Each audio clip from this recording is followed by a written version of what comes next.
పొడవు నలుపు కాదు మీకు రంగుతో పని ఏముంది సందు దొరికిందంటే చాలు మీ మగ బుద్ధి వంకర బుద్ధి అంటావా అమ్మవా అంటావా అమ్మవా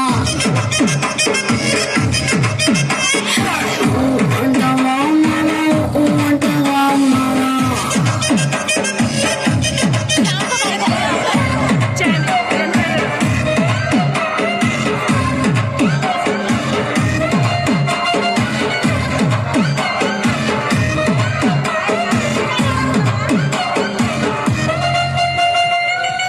ఎత్తుకుంటే ఒకడు ఎగిరి గంతులేస్తాడు పురుసా పురుసాకుంటే ఒకడు మురిసి మురిసి పోతాడు